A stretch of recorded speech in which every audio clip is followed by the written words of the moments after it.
A wife finds out her husband has been unfaithful, which leads to a murder.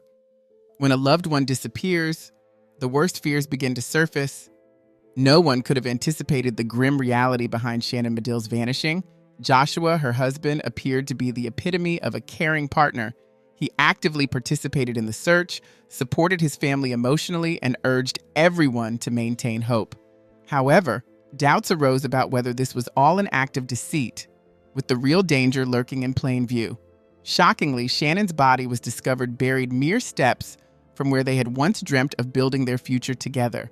How could someone who pledged love and loyalty become the very source of betrayal? What compels a person to commit such a heinous act? The possibility that this was not a spontaneous act, but rather a calculated one, raises disturbing questions. Is it ever truly safe to trust someone's declaration of love, or is there always an underlying threat? The evening in November 2014 marked a catastrophic turn in the Medill family's lives. Shannon, a promising young actress from Alberta, had secured the role she had long strived for. She was supposed to celebrate this milestone with her brother Brett at the theater, but she never arrived. Brett initially brushed off her tardiness, assuming she was delayed by a rehearsal or last-minute preparations. However, as night fell and there was still no sign of Shannon, Brett's concern escalated. He tried reaching her through calls, messages, and voicemails, but received no reply. As time passed, his anxiety swelled, leaving him no choice but to return home, heavy-hearted and puzzled. The following morning, with Shannon still unreachable, Brett's worry deepened. In desperation, he reached out to their parents, but they too were clueless. Trying to find solace, Shannon's mother clung to rational explanations, wondering if her daughter was caught up in an unexpected filming schedule or perhaps a night shift, given the erratic nature of her acting career. Shannon's mother held on to the hope that her daughter was simply resting after a taxing night on set, unable to hear the phone amidst her deep sleep. Yet deep inside, she knew none of these scenarios seemed plausible. As time ticked by, the family's apprehension intensified, unknowingly on the cusp of uncovering a reality much grimmer than any of them could have imagined. Even the most hopeful explanations began to seem far-fetched.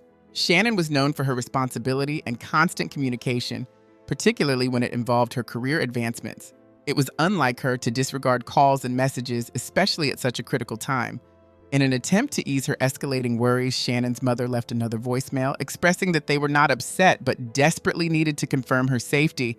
This message too went unanswered, amplifying the dread that something dire had occurred. Driven by mounting concern, 6 family members, including her husband Joshua, made their way to the police station. They shared their fears that Shannon might have met with an accident on her journey from Edmonton to Calgary. At the police station, the family's pleas for an immediate search were met with bureaucratic apathy. The officers maintained that Shannon, as an adult, had the right to travel unannounced, but the family persisted, stressing that Shannon's prolonged disappearance was highly uncharacteristic and alarming. After intense emotional appeals, the police relented and agreed to check local hospitals and initiate a search operation. Yet, all efforts led nowhere. No hospitals reported any incidents involving Shannon, and days merged into a continuous loop of anguish and uncertainty. The family grappled with the tormenting silence, unable to find solace or clues. During this period, there was no activity on Shannon's credit cards, no purchases, and her car remained unseen. Most troubling was her absence from social media, where she typically shared frequent updates on her life, auditions, and filming experiences. Her sudden silence on these platforms was out of character and alarming, adding to the mystery of her disappearance. The silence on social media was uncharacteristic and unsettling. There were no new updates, no posts, only a haunting silence that deepened the fear and uncertainty among Shannon's family and friends. They found themselves caught in a torturous limbo, each day without news from Shannon, stretching into what felt like an eternity, sinking them deeper into the abyss of the unknown. A few days into the investigation, a pivotal moment occurred when Joshua, Shannon's husband, informed the police that he had found her cell phone in the pocket of some pants in their bedroom. This unexpected discovery was the first red flag for detectives, prompting them to question if the situation was as straightforward as it initially seemed. Adding to the mystery, Joshua also found Shannon's car parked not far from their home. He promptly handed these items over to the police, but a thorough inspection revealed no signs of a struggle or any violent crime. For nearly 2 weeks, Shannon's family and friends remained in this harrowing state of suspense, clinging to any shred of hope for her safe return. The case took a bizarre turn when 2 peculiar photographs were found taped to trees in a park in Calgary. The photos depicted a red-haired woman, her face obscured by her hair, bearing a striking resemblance to Shannon. This unsettling discovery sent shockwaves through everyone involved, suggesting a possible cruel game being played at their expense. Convinced that someone might be deliberately manipulating the situation, possibly a kidnapper or someone with malicious intent, the authorities organized a large-scale search in Big Creek Park, one of Canada's most extensive nature reserves. The operation was massive, involving law enforcement, volunteers, and even Shannon's family members, including Joshua, who remained hopeful of finding her alive. The search teams were thorough, employing specially trained dogs and a helicopter to survey the sprawling park from above, combing through the vast landscape in hopes of uncovering any clue that could lead to Shannon. For 2 consecutive days, search teams meticulously scoured Big Creek Park, examining every nook and cranny for any sign that might lead them to Shannon. Despite their thorough efforts, they found no trace of her. The investigation took a surprising turn when it emerged that the photographs, once believed to be a crucial clue, were actually part of a college art project. The students involved, realizing the unintended consequences of their project, promptly approached the police to clarify the misunderstanding.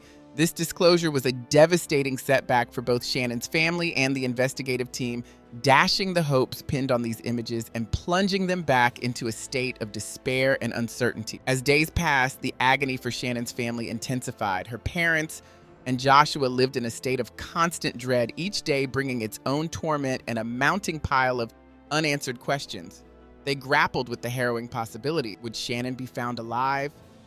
If so, in what condition? The most haunting question of all remained: if Shannon was found deceased, how would they possibly cope?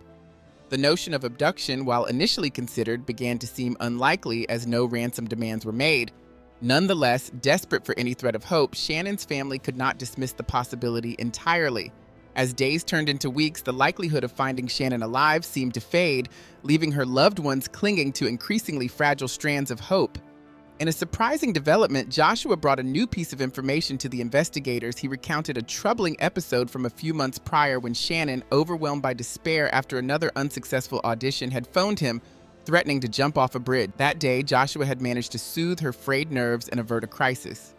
Now, with Shannon missing, Joshua wondered if the distress of past rejections might have resurfaced, pushing her towards drastic actions. The police took this new lead seriously, considering the potential relevance of Shannon's emotional state to her disappearance. They expanded their search to include bodies of water near the city, areas spanned by several large bridges, suspecting that Shannon might have sought out one of these places in a moment of despair. This shift in the investigation prompted a comprehensive search of the nearby waterways as the team worked against the clock and fading hopes, striving to piece together Shannon's last known moments and possibly locate her before it was too late. With specialized divers and search teams in action, they diligently combed through every river and lake within the vicinity, holding on to hope that any sign or clue might emerge. Yet, as days turned into weeks, each search ended in disappointment. By May 2015, nearly 6 months after Shannon's disappearance, there were still no leads, no witnesses, and no evidence that could illuminate her whereabouts. The police began to brace for the worst, suspecting that Shannon might no longer be alive, but they withheld these grim suspicions from her family to spare them further grief. At this critical juncture, the case was handed over to Detective Christine White, a seasoned investigator with over a decade of experience in homicide cases. Known for her relentless determination and an eye for detail, Christine had a track record of solving complex cases and bringing dangerous criminals to justice. She approached this perplexing case with a fresh perspective, deciding to re-examine those closest to Shannon, guided by the knowledge that the perpetrator is often someone within the victim's immediate circle. Joshua, Shannon's husband, was the first to be re-interviewed by Christine. Throughout the investigation, he had presented himself as cooperative and transparent, assisting the police willingly from the outset and allowing multiple searches of their home. He consistently answered all inquiries without hesitation and was actively involved when Shannon's family initially reported her missing, maintaining strong ties with them throughout the ordeal. Despite the family's unwavering confidence in his innocence, Detective Christine noticed subtle discrepancies in the narratives presented by Joshua compared to other accounts. These slight inconsistencies were enough to pique her interest further and marked the beginning of a more thorough investigation into his actions and whereabouts around the time of Shannon's disappearance. On June 2nd, 2015, 7 months after Shannon vanished, Christine, accompanied by a team of officers, arrived at Joshua Burgess's home armed with warrants. They were prepared to conduct a more invasive search than before, seize Joshua's phone, and impound Shannon's car. It was a decisive moment, and Christine sensed that the pieces of the puzzle were finally starting to fall into place. However, when the detectives knocked on Joshua's door, there was no immediate response. Instead, they heard his muffled voice from inside stating he would be out soon. The delay in opening the door added an air of tension and suspense to the already charged atmosphere as the team waited anxiously to see what this next phase of the investigation would reveal.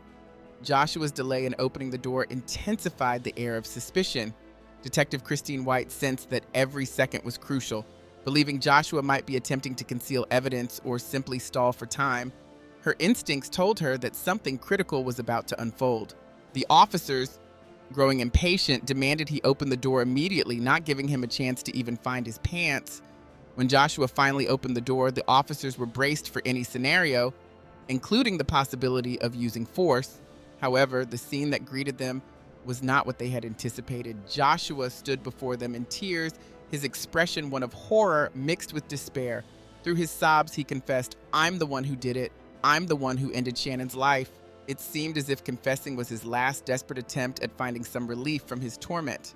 To fully grasp the gravity of Joshua's confession, it's essential to revisit the events leading up to Shannon's disappearance. The couple had been married for only 7 months, but their relationship was fraught with tension. The investigation later uncovered that they had an open marriage, a detail known even to Shannon's family. This arrangement was initiated by Joshua, and while he insisted Shannon had consented, it evidently did not contribute to her happiness. In practice, the open marriage meant both could engage in relationships with others, but for Shannon, this was more of a reluctant compromise than a genuine desire. Joshua continued to see other women, a fact Shannon was aware of and even met some of these women. However, the dynamics began to change when Shannon voiced her wish to revert to a more conventional relationship, stating she could no longer tolerate sharing her husband. Joshua appeared to acquiesce to Shannon's demand for exclusivity, but his commitment was superficial. Shannon's suspicions were aroused when she noticed Joshua had newly secured his phone with a password. After confronting him and gaining access to his device, her worst fears were confirmed. The messages revealed that despite his promise, Joshua was still involved with another woman. This betrayal marked a turning point, setting the stage for the tragic events that followed. The discovery of Joshua's texts discussing plans to divorce Shannon and make another woman his primary partner shattered Shannon. Feeling deeply betrayed, she threw down the phone, overwhelmed by the deceit. Determined to escape the pain and start anew, Shannon decided to relocate from Calgary to Edmonton. This decision set the stage for her disappearance, as she was already initiating the move when she vanished. Despite still sharing a home with Joshua, they meticulously scheduled their lives to avoid any contact. Shannon worked as a stand-up comedian at night while Joshua worked days, creating a tense and chilly atmosphere between them. Shannon's activities came to an abrupt halt on November 27, 2014. This day marked the last of her bank transactions, phone usage, and online presence. The following morning, her phone signal was traced to a city alley, a location that contradicted Joshua's claim that he had found it at home. This inconsistency in Joshua's story sparked immediate suspicion among the investigators. During further interrogation, Joshua maintained that he had simply stumbled upon Shannon's phone and car, but his inability to provide a clear explanation only deepened the detectives' doubts. His statements became increasingly contradictory, prompting Detective Christine White to focus on him as the primary suspect in Shannon's mysterious disappearance. The police moved to secure Joshua's phone and Shannon's car to gather more evidence, but initially, they struggled to gather enough proof to convince a judge to issue the necessary warrants. The investigation hinged on the hope that the judge would approve their requests, allowing them to delve deeper into Joshua's potential involvement in Shannon's vanishing. When the warrants were finally granted, Christine and her team prepared for a confrontation, aware that Joshua might attempt to destroy evidence or flee. They approached his house ready for any scenario, understanding the gravity of what was about to unfold. As they stood at Joshua's doorstep, the air was tense with anticipation of his reaction. When Joshua finally opened the door, the situation took a dramatic turn. Confronted by the police, he broke down in tears and admitted to killing Shannon. This confession came as both a shock and a breakthrough in the case, revealing the dark and tragic end to what had started as a couple's hope for a happy future together. Joshua's voice trembled as he opened the door, barely holding himself together in front of Detective Christine White. As she stepped inside, she immediately noticed an army knife on the floor and saw that Joshua was covered in blood. He had attempted to harm himself by cutting his neck, but fortunately, he had not severed any major arteries. This scene underscored the severity of the situation, indicating the depths of Joshua's despair. Paramedics were called to the scene and quickly transported Joshua to the hospital, where it was confirmed that his life was no longer in immediate danger. Once stabilized, Joshua was sent for a psychiatric evaluation to assess any risk he might pose to himself or others. The chilling events of that night left many questions unanswered, particularly regarding his motives and the reasons behind his drastic actions. Joshua had previously been seen as a dedicated husband, actively participating in the search for his missing wife and cooperating fully with the police investigation. He appeared genuinely concerned about Shannon's family and her well-being. However, the unfolding events painted a starkly different picture, suggesting that his earlier efforts might have been a facade designed to conceal a dark and horrifying truth. This chilling scenario was the reality for Joshua Burgess and Shannon Medill, a relationship marked by deception and a meticulously planned cover-up. When Joshua was finally able to speak during his interrogation, he expressed a haunting regret, stating, "If I could see Shannon again, I'd tell her how much I love her." His words were a stark contrast to his actions, highlighting the complexity of his emotions and the gravity of his guilt. The police allowed Joshua a night to gather his thoughts before resuming the interrogation. Meanwhile, search teams equipped with dogs scoured his property. By the following morning, they had made a grim discovery. Shannon's body was buried beneath layers of debris and dirt in the backyard. A forensic team was brought in to conduct an exhumation, gathering enough evidence to formally charge Joshua, though the detectives sought to understand the full extent of the truth directly from him. On the second day after his arrest, Joshua began to open up during a session with a top interrogation expert. While his initial confession and the discovery of Shannon's body provided sufficient grounds for formal charges, understanding his narrative was essential for comprehending the tragic unraveling of their relationship and the events that led to Shannon's death. The resolution of Shannon's case hinged on Joshua's confession, which was crucial for her family to understand the circumstances of her final moments. Joshua recounted that on the day of the tragedy, he returned home to find Shannon waiting on the couch, immediately confronting him about his infidelity. She accused him of betrayal, her words piercing and laden with anger as she yelled at him. As the confrontation escalated, Joshua attempted to silence Shannon by covering her mouth with his hand. However, Shannon broke free, bit him, and continued to express her revulsion towards him. Overwhelmed by rage, Joshua reacted violently by grabbing her neck and strangling her until she ceased to breathe. In a state of panic, realizing Shannon was dead, he attempted to revive her, but failed. Overcome with fear of exposure, he chose not to seek medical help. Joshua confessed that he had lived with the guilt and secrecy of his actions for 8 months. He initially kept Shannon's body in a container close to their home and later buried it in the backyard. Despite previous police searches, the containers, cleverly hidden under trash bags on the back porch, went unnoticed. Joshua's morbid choice to keep Shannon close to him in death was driven by a twisted sentimentality, compounding the horror for her family when they learned the truth. As the case reached trial 2 years later, it attracted considerable media coverage. With reporters diligently following each development, Joshua was charged with second-degree murder, his spontaneous confession painting the killing as an unplanned act of passion. However, the severity of his actions hung heavily over the proceedings. Throughout the trial, his defense argued for the possibility of parole after 10 years, sparking outrage among Shannon's family and friends who viewed his crime as premeditated. The interrogations and accumulated evidence painted a detailed picture of the fateful day, revealing how a heated argument between Shannon and Joshua tragically spiraled out of control, leading to her untimely death. In a misguided attempt to mend their relationship, Joshua suggested they be intimate, but Shannon firmly refused. Her refusal and the painful declaration that she regretted marrying him sent Joshua into a blind rage. Overcome by anger, he attacked Shannon, initially strangling her with his hands and, as fatigue set in, using a belt to finish the deadly act. Once the grim reality of his actions settled in, Joshua constructed a makeshift coffin from a plastic container to store Shannon's body in the backyard. waiting until the spring thaw to bury her. The preservation of Shannon's remains was minimal due to decomposition, confirmed by experts who identified strangulation as the cause of death. This detail aligned with Joshua's own account of the events leading to Shannon's death. Despite his confession, Joshua avoided the court proceedings, claiming he could not bear to face Shannon's grieving family, a stance her relatives condemned as cowardice rather than genuine remorse. The court eventually sentenced Joshua to life imprisonment with the possibility of parole after 10 years. This decision ignited fury among Shannon's family, who believed the severity of Joshua's deceit and murder warranted a stricter punishment. They saw his avoidance of the trial and his lifestyle choices as part of a pattern of shirking responsibility for his actions. Recently, as Joshua filed for parole, Shannon's family prepared to make their voices heard at the hearing. They planned to underscore the danger he posed and the irreversible harm he had caused, hoping to influence the board's decision against granting him freedom. The case raises poignant questions about justice, redemption, and the capacity for genuine remorse. Should Joshua, who orchestrated such a calculated deception and committed a brutal murder, be considered for parole? Can any amount of regret truly mitigate the profound anguish inflicted on his victim and her family?